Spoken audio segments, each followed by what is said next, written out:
Primeira ligação química da qual a gente vai falar, ligação iônica, também chamado de eletrovalente. Esse nome não é muito usado, tá? Ligação iônica é aquela que vai formar íons. O nome já diz, tá? E ela vai acontecer entre elementos que têm uma grande disparidade de eletronegatividade. Ou seja, um elemento muito eletronegativo se liga a um elemento pouco eletronegativo. Lembrando que a eletronegatividade seria uma medida da tendência que um átomo tem para atrair os elétrons para próximo de si. Quanto mais eletronegativo ele for, mais ele atrai os elétrons para próximo de si. Quem são os elementos mais eletronegativos da tabela periódica? São os ametais, nessa ordem: flúor, depois oxigênio, nitrogênio, cloro, bromo e assim por diante. Quem são os menos eletronegativos? São os metais, são aqueles que menos têm afinidade por elétrons, tanto é que eles querem perder os seus elétrons. Por isso, eu já adiantando aqui, digo para vocês que a ocorrência da ligação iônica vai se dar entre, principalmente, o principal caso é entre um metal e um ametal, beleza? Mas também tem um caso em que a gente vai ter metal e hidrogênio. Vou chamar a atenção para esse caso porque normalmente o hidrogênio faz ligações covalentes. A imensa maioria dos compostos que têm hidrogênio na sua composição são covalentes. Mas existe uma classe de compostos que tem hidrogênio e eles são classificados como iônicos, porque o hidrogênio nesse caso está ligado a um metal. Esses compostos são os hidretos metálicos, que a gente vai estudar mais para frente na Química Inorgânica 1, beleza? A palavra-chave para você entender a ligação iônica é a palavra transferência. Transferência de elétrons. A gente tem um elemento que quer ganhar e um elemento que quer perder elétrons. Justamente por isso, né? Eles têm diferença elevada de eletronegatividade. Aquele que é muito eletronegativo quer ganhar os elétrons. Aquele que é pouco eletronegativo quer perder os seus elétrons. Então a gente une a fome com a vontade de comer. Um querendo perder, o outro querendo ganhar. Fechou a ligação. Tá certo? É muito simples de entender a ligação iônica, mas eu sempre peço que vocês façam a correlação com a distribuição eletrônica.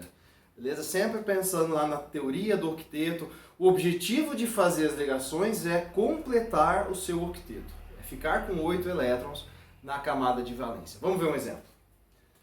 Eu tenho aqui sódio e cloro.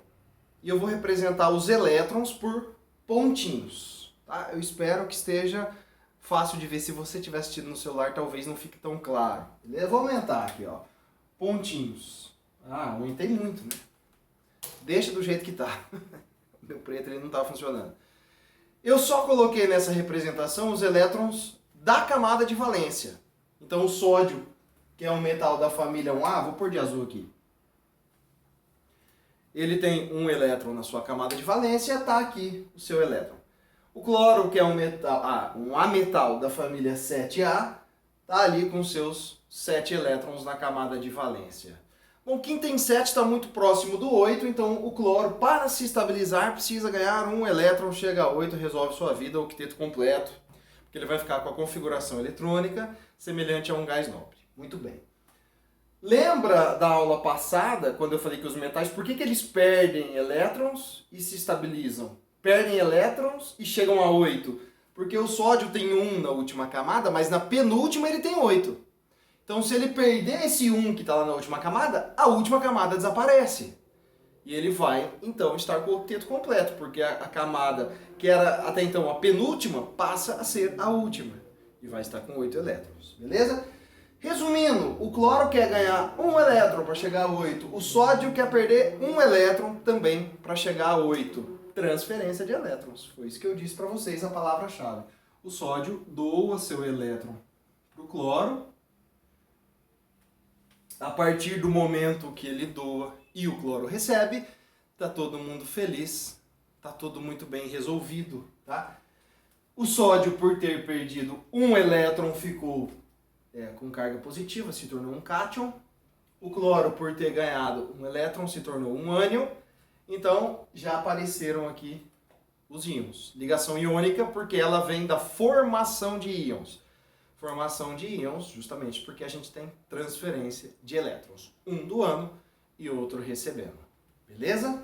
Tá aqui, estável, todo mundo feliz da vida. Normalmente a gente não representa essas cargas, a gente deveria representar, tá? Essas cargas quando falamos da fórmula de um composto iônico. Mas por talvez preguiça do químico, a gente foi deixando de representar essas cargas e a gente coloca só os elementos aqui e a proporção entre eles, que no caso aqui é 1 para 1. Vocês estão vendo índice 1, só que a gente não escreve índice 1, por isso que ele não está aqui. Ou seja, um átomo de cloro para um átomo de sódio e eles estarão estáveis, beleza? Esse cara é o cloreto de sódio. Olha só que interessante, gente. O sódio é um metal extremamente reativo. Só de jogar na água, ele explode, tá? O cloro, enquanto substância simples, ele tem fórmula Cl2, e ele forma lá, ele é um gás esverdeado extremamente tóxico. O sódio reativo pra caramba, o cloro, quando isolado, também bem tóxico. Quando eles se combinam e originam esse composto, cloreto de sódio, eu estou falando aqui do sal de cozinha. É um composto que muito provavelmente você comeu hoje, vai comer amanhã, vai comer até o final da sua vida. Ah, eu não coloco sal na comida. Mas ele às vezes entra em outros condimentos e indiretamente você acaba consumindo essa substância que, portanto, é uma substância segura. Óbvio que você não pode abusar dela, porque o sódio em excesso pode aumentar a pressão, pode causar a longo prazo hipertensão arterial, mas não é disso que eu estou falando. Estou dizendo que ela é segura para ser consumida dentro de quantidades equilibradas, beleza? Então, isso daqui é a grande sacada das ligações químicas. Por que eles eram tão reativos assim? Porque eles não estavam nesse nível de estabilidade quanto ao seu octeto. Até poderiam estar com o octeto completo, mas fazendo esse rearranjo, essa troca de elétrons, eles chegam numa situação muito mais estável.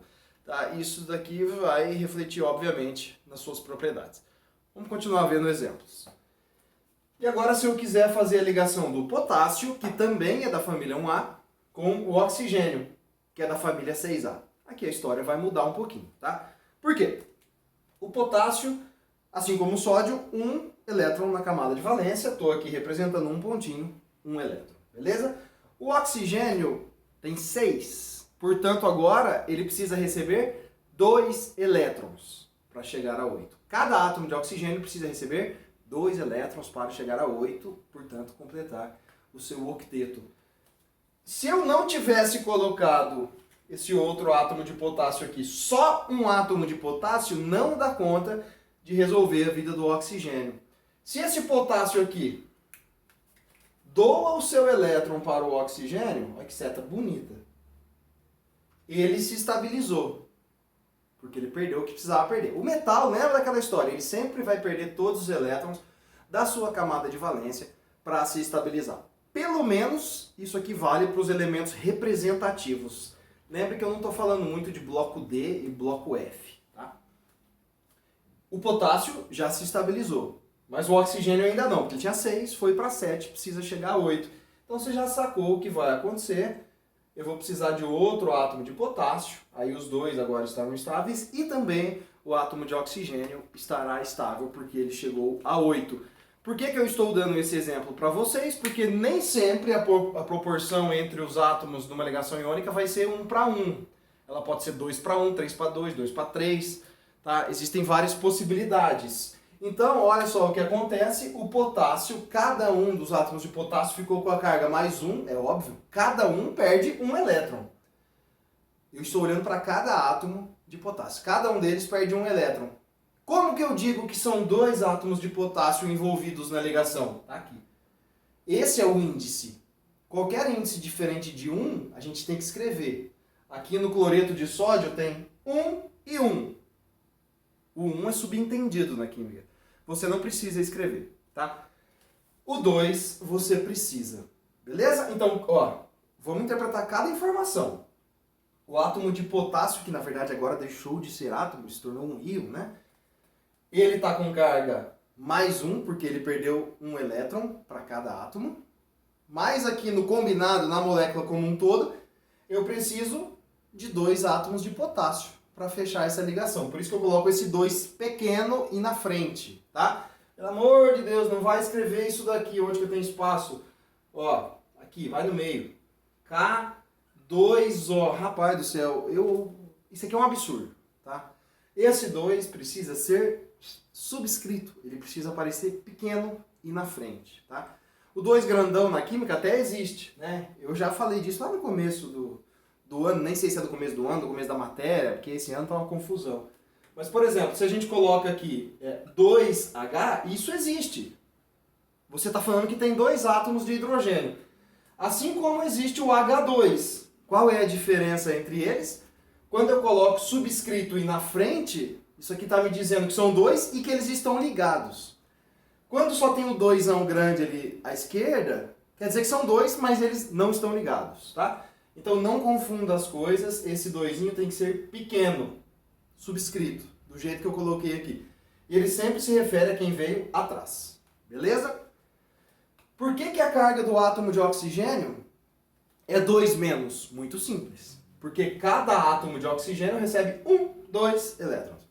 Recebendo 2 elétrons, ele só pode ficar com carga 2-. Beleza? Percebam uma coisa, a somatória de cargas positivas e negativas sempre será igual. Mais 1 com menos 1, 0.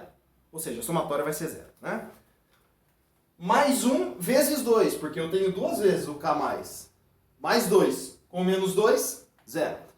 Então, na verdade é por isso que a gente acaba não colocando as cargas. Porque um composto iônico tem cargas, mas ele não tem excesso de cargas normalmente. Tá certo?